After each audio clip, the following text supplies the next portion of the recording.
इयत्ता 10वी विषय भूगोल, भूगोलातील तिसरे प्रकरण प्राकृतिक रचना जलप्रणाली. या तासामध्ये आपण भारत या देशाच्या प्राकृतिक रचनेचा अभ्यास आपण केला. ब्राझील या देशाची प्राकृतिक रचना आणि जलप्रणालीचा अभ्यास आपण या ठिकाणी करणार आहोत. आपल्यासमोर ब्राझीलच्या नकाशाकडे सहज दृष्टिक्षेप टाकला तर आपल्या सहज लक्षात येतं की ब्राझीलचा बराचसा भाग हा उच्चभूमीने व्यापलेला आहे. पठारे आणि लहान लहान पर्वतांनी व्यापलेला हा ब्राझील. ब्राझीलमध्ये लांबवर पसरलेल्या व अति उंच पर्वतरांगा नाहीत, जशा भारतामध्ये आढळतात.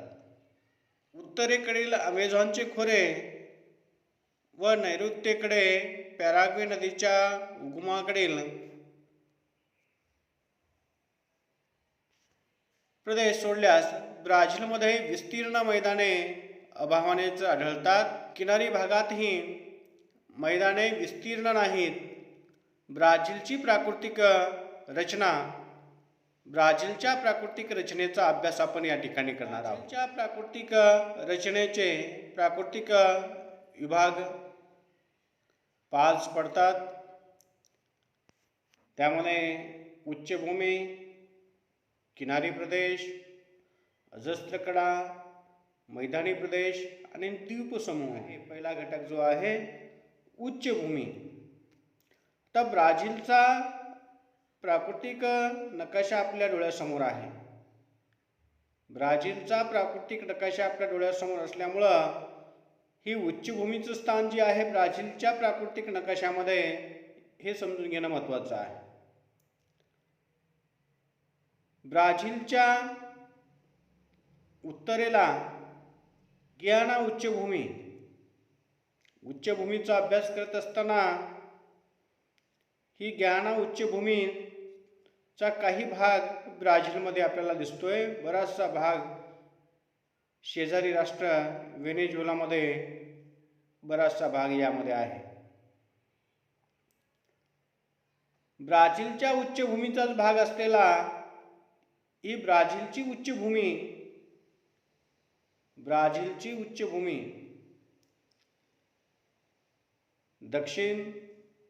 दक्षिणेकडे ब्राझीलची उच्चभूमी आणि गियाना उच्चभूमी ही ब्राझीलच्या प्राकृतिक रचनेतील उच्चभूमीचे घटक आहे. दुसरा जो घटक आहे किनारी प्रदेश. ब्राझीलला उत्तर आणि दक्षिणेकडे अटलांटिक महासागर लाभलेला आहे. या किनारी प्रदेशाचा उत्तर आणि दक्षिण अटलांटिक महासागराचा सानिध्य ब्राझीलला लाभलेला आहे. या किनारी प्रदेशाचा अभ्यास आपण या पाठात करणार आहोत. अजस्त्र कडा हा जो अजस्त्र कडा आहे ब्राझीलच्या दक्षिण भागामध्ये अजस्त्र कडा विस्तार कमी जरी असला तरी ब्राझीलच्या हवामानावर परिणाम करणारा हा प्राकृतिक घटक आहे. मैदानी प्रदेश यामध्ये अमेझॉन नदीचं जे खोरा आहे हा मैदानी प्रदेश हिरव्या रंगाने दाखवलेला मैदानी प्रदेश. हा उत्तरेकडील मैदानी प्रदेश पॅराना, पॅराग्वे नद्यांच्या खोऱ्यातील हा मैदानी प्रदेश. द्वीपसमूह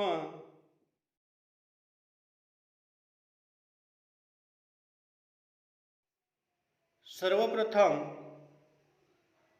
ब्राझीलचा पहिला प्राकृतिक घटक जो आहे, प्राकृतिक रचना जी आहे उच्चभूमी. ब्राझीलच्या प्राकृतिक रचनेमध्ये उच्चभूमीचं असलेलं स्थान उत्तरेला आणि हा दक्षिणेकडील भाग.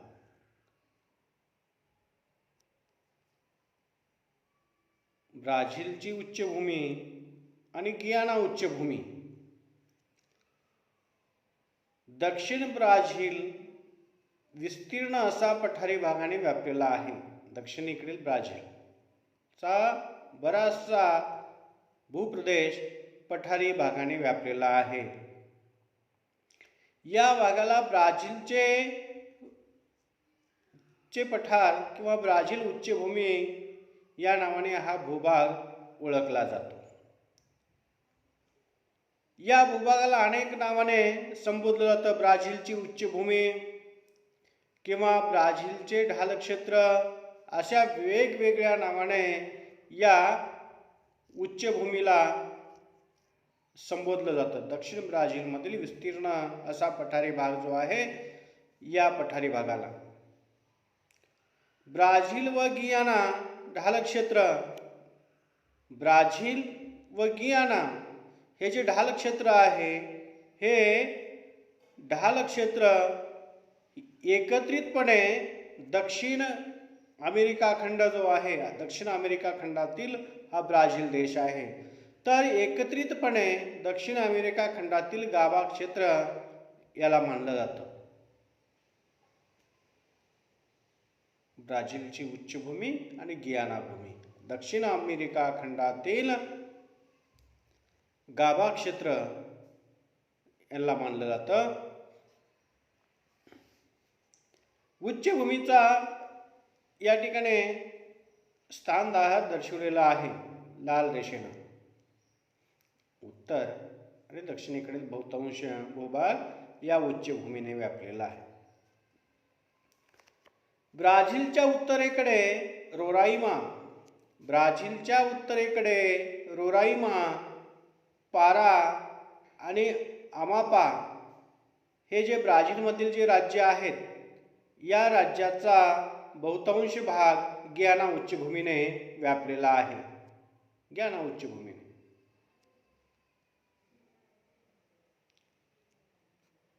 रोराईमा, पारा व अमापा या राज्यात गियाना उच्चभूमीचा भाग आहे,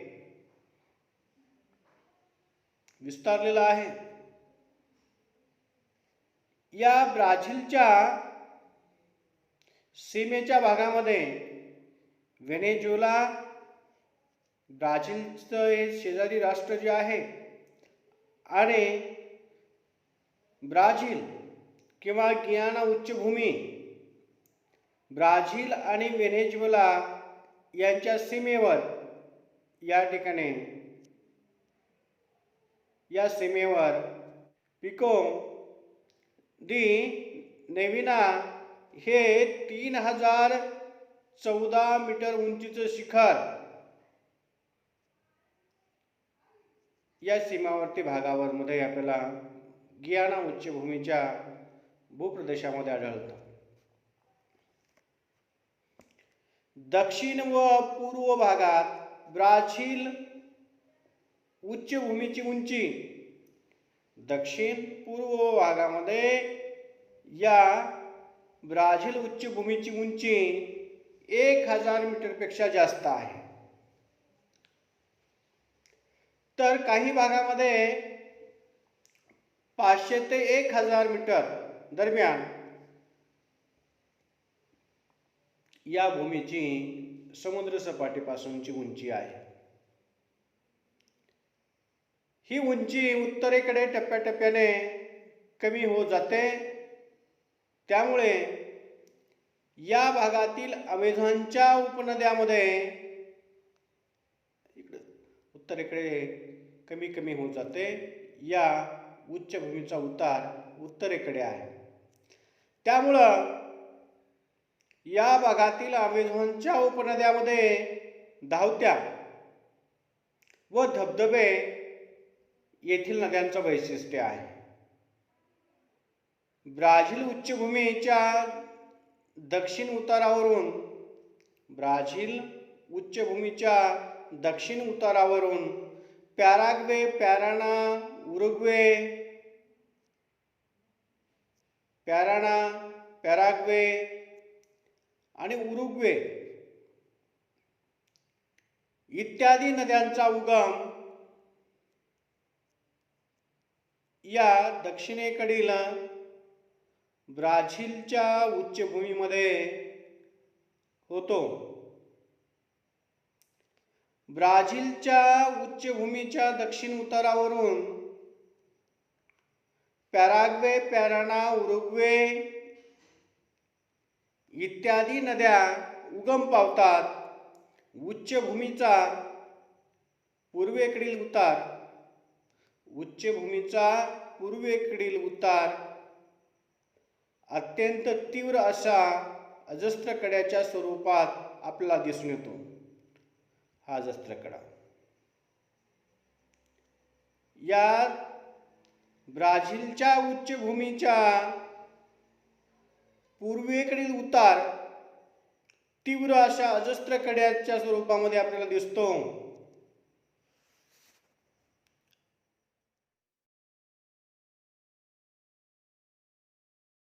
ब्राझीलचा दुसरा प्राकृतिक रचना घटक किनारी प्रदेश.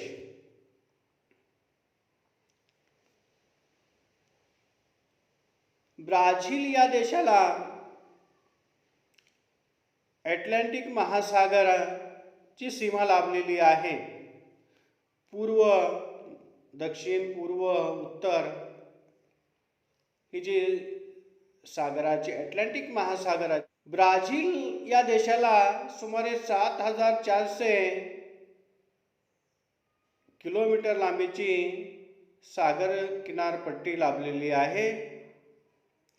या सागर किनाऱ्याचे उत्तर आणि पूर्व किनारा असे दोन भाग पडतात. उत्तर किनारपट्टीचा भाग आणि दक्षिण पूर्व किनारपट्टीचा भाग. उत्तरेकडील अमापापासून पूर्वेकडे रिओ ग्रँडे दो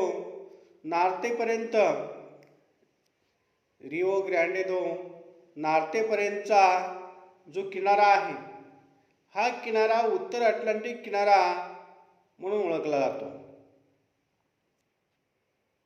की साधारणतः अमापापासून रिओ ग्रँडे दो नार्तेपर्यंतचा हा किनारा, या किनाऱ्याला उत्तर अटलांटिक किनारा असे म्हटले जातं.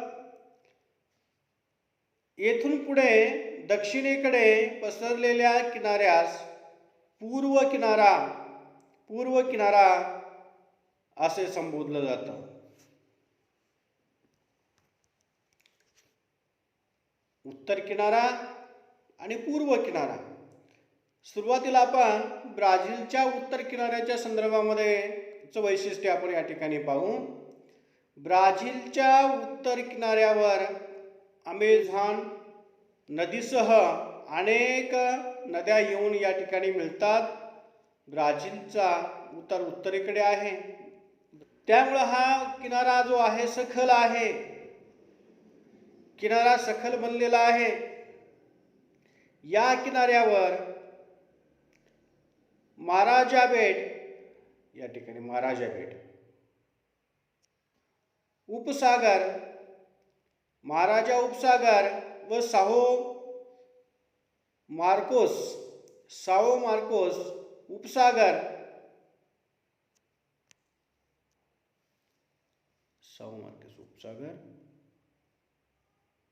महाराजा उपसागर.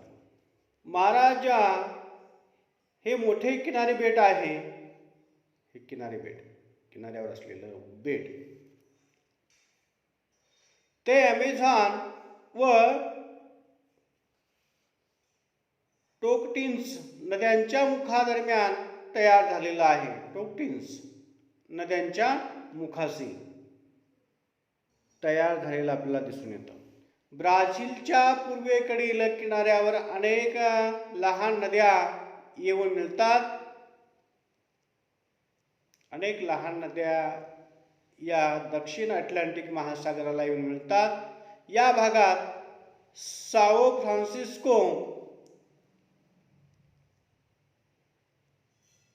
फ्रान्सिस्को जी नदी आहे, ही नदी सर्वात मोठी नदी आहे. या पूर्व किनारी प्रदेशाला येऊन मिळणारी वाहणारी ही अटलांटिक महासागराला येऊन मिळते. लांबवर पसरलेली पुळणे व वालुकागिरी या मैदानाची वैशिष्ट्ये आहेत. लांबवर पसरलेली वालुकागिरी, वाळूच्या टेकड्या त्याला म्हणतो आपण, किनारपट्टीचं वैशिष्ट्य आहे. पुळणे, प्रवाळ बेटे यामुळे काही भागामध्ये या किनाऱ्याचे संरक्षण होताना दिसतं.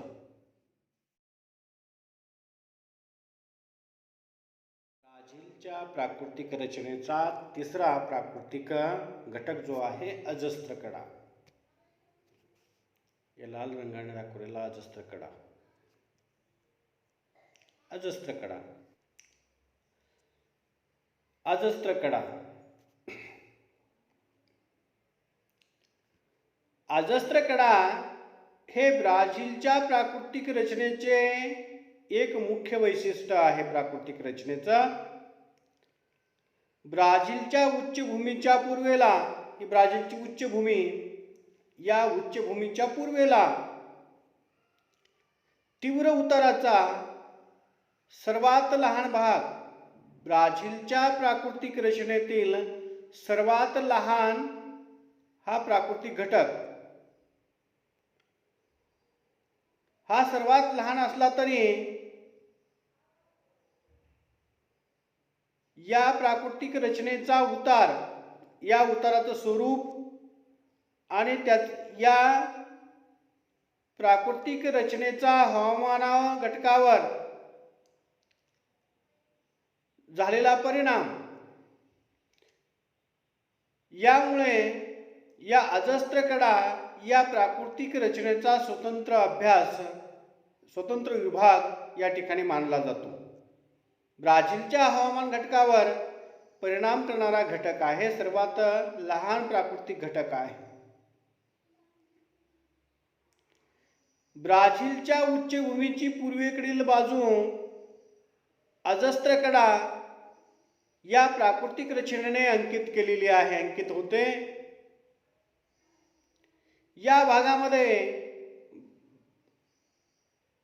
ब्राझीलच्या उच्चभूमीची समुद्र सपाटीपासूनची उंची 90 मीटर एवढी असून काही भागामध्ये ही उंची टप्प्याटप्प्याने कमी होत जाताना आपल्याला दिसून येते. ही उंची साओ पाउलो ते पोर्टो अलेग्रेच्या भागात एकाच उतारावर संपते. या अजस्त्र कड्यामुळे आग्नेय दिशेकडून येणारे जी व्यापारी वारे आहेत, या अजस्त्र कड्याला अडवले जातात. या अजस्त्र कड्यामुळे आग्नेय व्यापारी वारे अडवले जातात. त्यामुळे या कड्याच्या पलीकडच्या बाजूस पर्जन्य छायेचा प्रदेश आहे. या कड्याच्या आग्नेयेकडून वाहत येणारे व्यापारी वारे या अजस्त्र कड्याला अडवले जातात आणि या ठिकाणी प्रतिरोधक स्वरूपाचा पाऊस पडतो. या अजस्त्र कड्याच्या पलीकडे पर्जन्य छायेचा प्रदेश आहे. ब्राझीलच्या प्राकृतिक रचनेचा चौथा जो घटक आहे, प्राकृतिक रचनेचा मैदानी प्रदेश.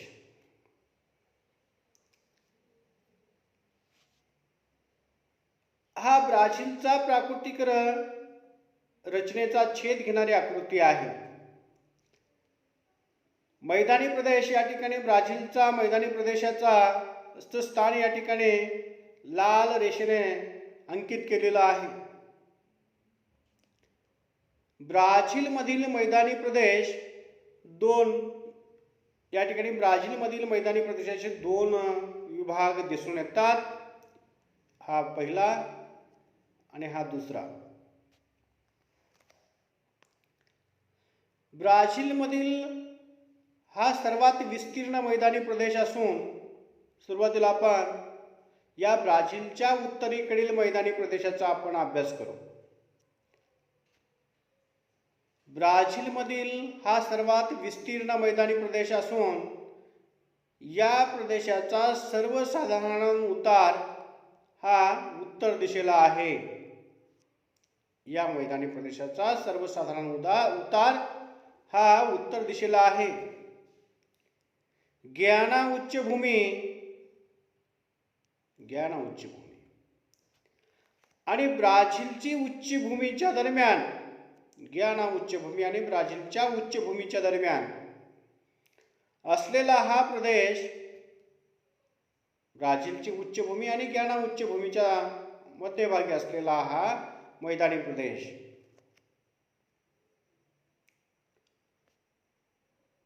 ब्राझीलच्या पश्चिम भागात खूप रुंदी आहे. पश्चिम भागामध्ये रुंदी खूप आहे.